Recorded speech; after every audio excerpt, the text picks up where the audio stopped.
The aroma of freshly brewed coffee drifted through our house, a familiar comfort on a Tuesday morning. Sarah moved around the kitchen with her usual grace, humming a tune I didn't recognize. She looked beautiful, as always, her auburn hair cascading down her back, catching the soft morning light. I watched her, a sense of contentment washing over me. We'd been married for 7 years, and if I was honest, I loved her more today than the day we said, "I do." I finished shaving and joined her in the kitchen. "Morning, sleepyhead," I said, kissing her lightly on the cheek. "Morning," she replied, her smile warm. "Sleep well." "Like a log," I chuckled, pouring myself a cup of coffee. "Anything exciting planned for today?" "Just the usual," she said, stirring her yogurt. "Meeting with the clients this afternoon. Then I thought I might try that new Thai place downtown for dinner. Want to join?" "Sounds good," I replied, though my mind was already on the presentation I had to give later that day. "What time?" "7. Perfect." I glanced at my watch. "Gotta run. Big day at the office." "Love you." "Love you too," she said, and as I walked out the door, I heard her humming that unfamiliar tune again. It was a pleasant melody, light and airy. Suited her. I smiled to myself. Yeah, life was good. Really good. The presentation went well. I landed the account, and the team was buzzing with excitement.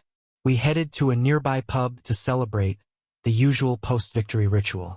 As I was nursing my second beer, David, an old college buddy I hadn't seen in ages, walked in. "Mark, man, it's been forever," he exclaimed, clapping me on the back. We exchanged the usual pleasantries, catching up on careers and families. David had recently divorced, a messy affair that had left him disillusioned. I felt a pang of sympathy for him, grateful for the stability in my own life. "You're a lucky man, Mark," David said, raising his glass. "Sarah's a gem. You two seem to have it all figured out." "We're pretty happy," I agreed, feeling a warmth spread through me. "Still as stunning as ever," David continued, his gaze drifting over my shoulder. "Saw her the other day, you know, at that fancy Italian place on Elm Street. Looking good." I frowned. "Elm Street? That's odd." "She told me she was having dinner with a client at the Thai place downtown." David shrugged. "Maybe I got it wrong. Happens to the best of us, right?" He gave me a knowing grin. "Or maybe she just wanted a little change of scenery." I laughed it off, but a seed of doubt had been planted. Sarah wouldn't lie to me, would she? It was probably just a misunderstanding. David was probably mistaken. Still, the image of Sarah at that Italian restaurant with someone else lingered in my mind. The seed of doubt, once planted, grew with alarming speed. I found myself scrutinizing Sarah's every word, every action. Was she working late more often? Were those hushed phone calls truly about work? Had she always been this distant? Or was I just noticing it now? My imagination ran wild, conjuring up scenarios of Sarah with another man. I pictured them laughing, holding hands, sharing intimate moments. The images were like a poison, slowly seeping into my mind, tainting my thoughts. I tried to reason with myself. Sarah loved me. We had a strong marriage, built on trust and mutual respect. This was just a silly misunderstanding, fueled by David's loose tongue and my own insecurities. But the doubt persisted, a gnawing unease that wouldn't let go. One evening, as Sarah was getting ready for another late-night work session, I noticed a faint scent of cologne clinging to her. It wasn't my cologne. My heart pounded in my chest. This wasn't a misunderstanding. This was real. That night I didn't sleep. I lay awake, staring at the ceiling, the scent of that unfamiliar cologne burning in my nostrils. I had to know. I had to see for myself. The next evening I told Sarah I had a work dinner. Instead, I followed her. She drove to the Italian restaurant on Elm Street, the one David had mentioned. I parked across the street, my heart pounding in my chest. I watched as she walked in. Her face lit up with a smile I hadn't seen in weeks. She was met by a man, tall and well-dressed. They embraced, a lingering hug that sent a surge of anger through me. They were led to a secluded table in the back, their laughter echoing through the dimly lit restaurant. I watched them through the window, my hands clenched into fists. They were lost in their own world, oblivious to the pain they were inflicting. I saw him reach across the table and take her hand, his thumb caressing her knuckles. I saw her lean in, her eyes sparkling with something that wasn't meant for me. The world seemed to tilt on its axis. Everything I believed in, everything I held dear, crumbled before my eyes. My wife, the woman I loved, was having an affair. I drove home in a daze, the image of Sarah and her lover seared into my mind. The betrayal was a physical blow, a punch to the gut that left me gasping for air. How could she do this to me? To us? I stumbled into the house, the familiar scent of our home suddenly suffocating. I went to the bedroom, the room we shared, the sanctuary of our love. Now it felt like a crime scene, tainted by her infidelity. I looked at her side of the bed, the indentation of her body still visible on the pillow. I imagined him there in our bed with her. The thought made me sick to my stomach. I sank to the floor, my body trembling with rage and despair. I wanted to scream, to break things, to inflict pain. But all I could do was weep. I wept for the love we had, the life we built, the future we planned. All of it shattered, reduced to ashes by her betrayal. The initial wave of despair gave way to a cold, hard anger. I couldn't let her get away with this. She had to pay. But how? The obvious answer was confrontation. Scream, yell, demand answers. But the thought of giving her the satisfaction of seeing my pain, my vulnerability, was unbearable. No, I wouldn't give her that. A different kind of revenge began to take shape in my mind, something more calculated, more insidious. I wouldn't just hurt her. I would destroy her. I would dismantle her life, piece by piece, just as she had dismantled mine. I spent the next few days in a haze of anger and planning. I barely slept, barely ate. My work suffered, but I didn't care. My only focus was revenge. I started by gathering information. Who was this man? What did he do? What were his weaknesses? I hired a private investigator, a discreet professional who specialized in digging up dirt. Within a week, I had a dossier on the man. His name was Richard, a successful businessman with a reputation for ruthlessness. He was married with 2 children. He had a weakness for gambling and a penchant for extramarital affairs. Perfect. Richard. The name became a curse, a mantra I repeated over and over in my head. I learned everything I could about him. His daily routine, his business dealings, his social circles. I studied his company, a tech startup that had recently gone public. I analyzed his financial statements, looking for vulnerabilities. The investigator provided me with a steady stream of information. Photos of Richard with Sarah, details of their secret rendezvous, even transcripts of their phone conversations. Each piece of information was like a knife twisting in my gut, but it also fueled my resolve. I would use his own life against him, turning his world upside down. I started subtly, planting seeds of doubt about his leadership within his company.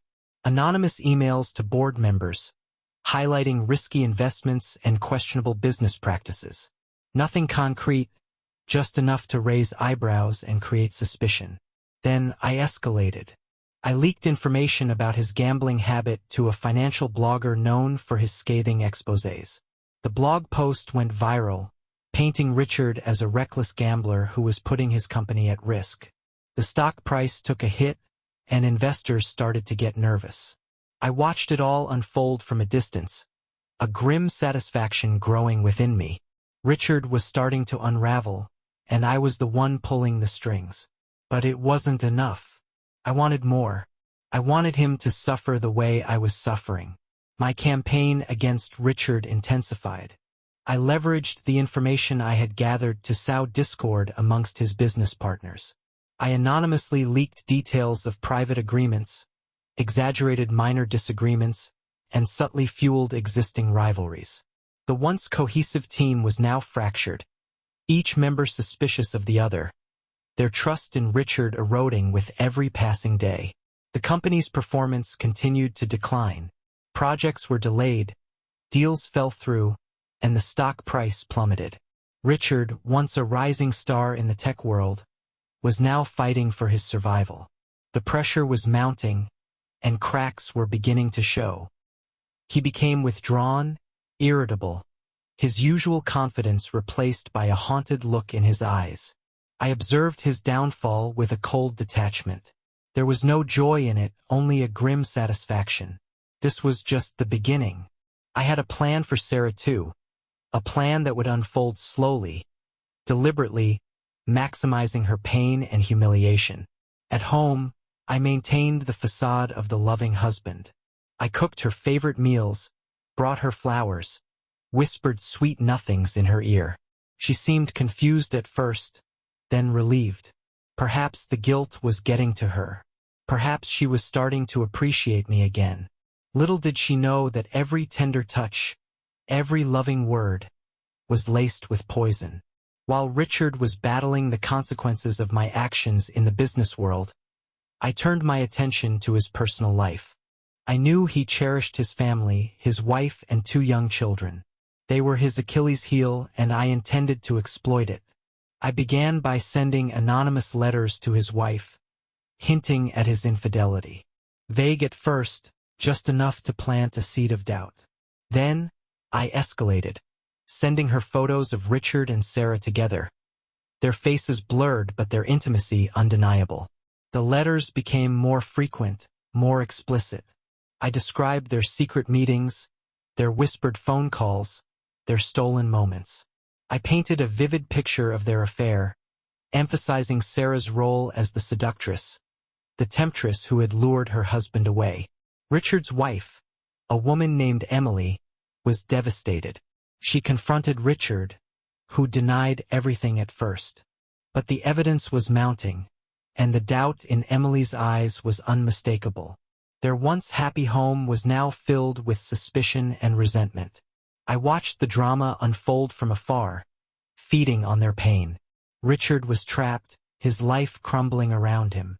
His career was in jeopardy, his marriage was on the rocks, and his reputation was in tatters. He was a broken man, and I was the architect of his destruction.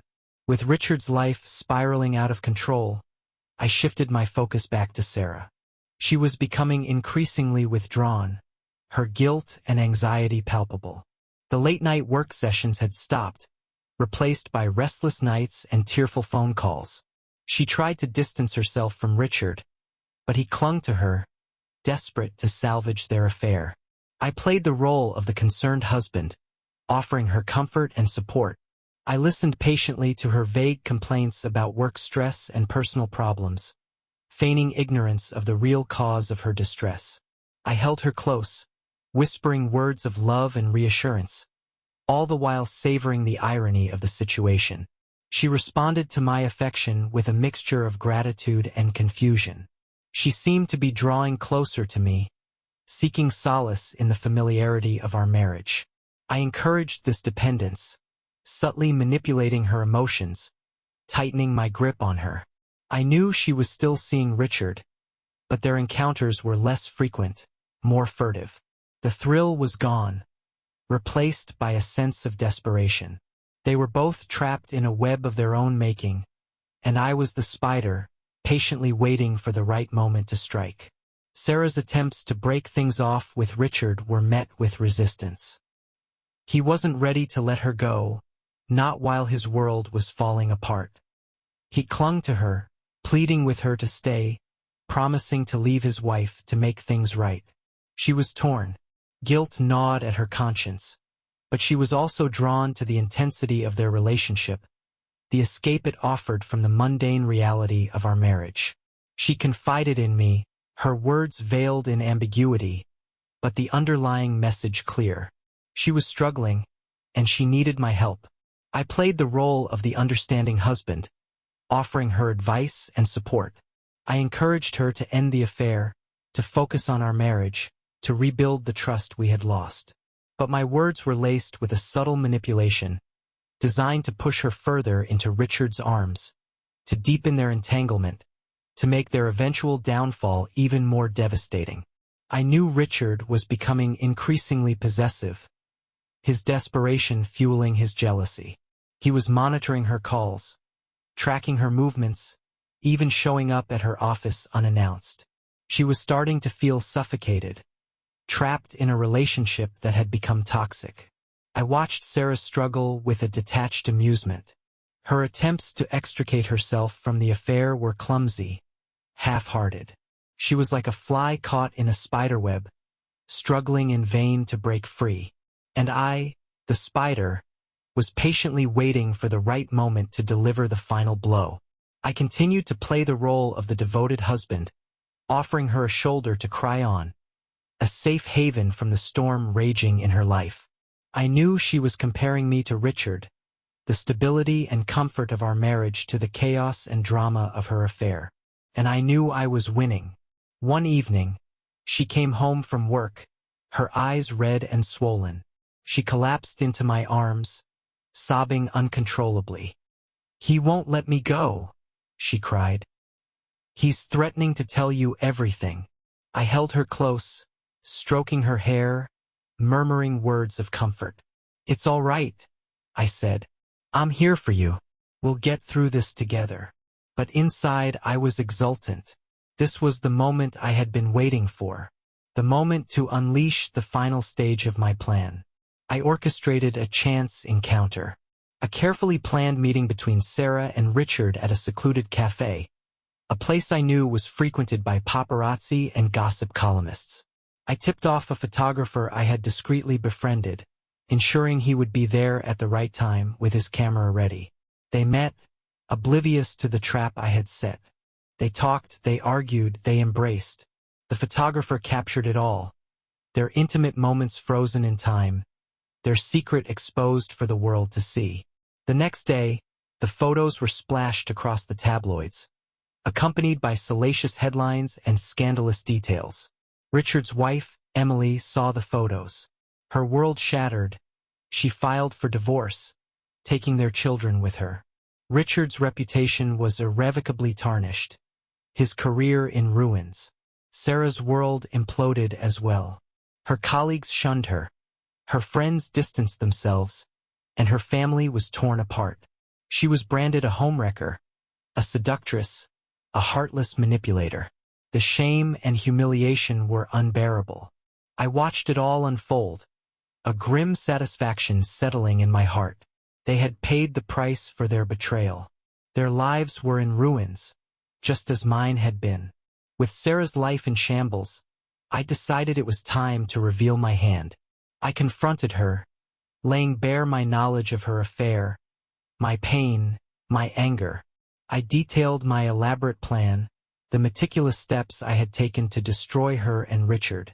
She listened in stunned silence, her face pale, her eyes wide with horror. She had no idea. All this time, she had thought I was oblivious, that she had successfully deceived me. The realization of my awareness, of my calculated revenge, was devastating. "How could you?" she whispered, her voice trembling. "How could you?" I countered, my voice cold and hard. "You betrayed me, Sarah. You destroyed everything we had." She broke down, sobbing uncontrollably, begging for forgiveness. But there was no forgiveness in my heart, only a cold, empty satisfaction. I had won. I had destroyed her, just as she had destroyed me. I left her there, amidst the wreckage of her life, a testament to the destructive power of betrayal and revenge. The victory was hollow, the satisfaction fleeting. I had destroyed Sarah and Richard, but in doing so, I had also destroyed a part of myself. The love I had felt for Sarah, the life we had built together, the memories we had shared. All of it was gone, replaced by a bitter emptiness.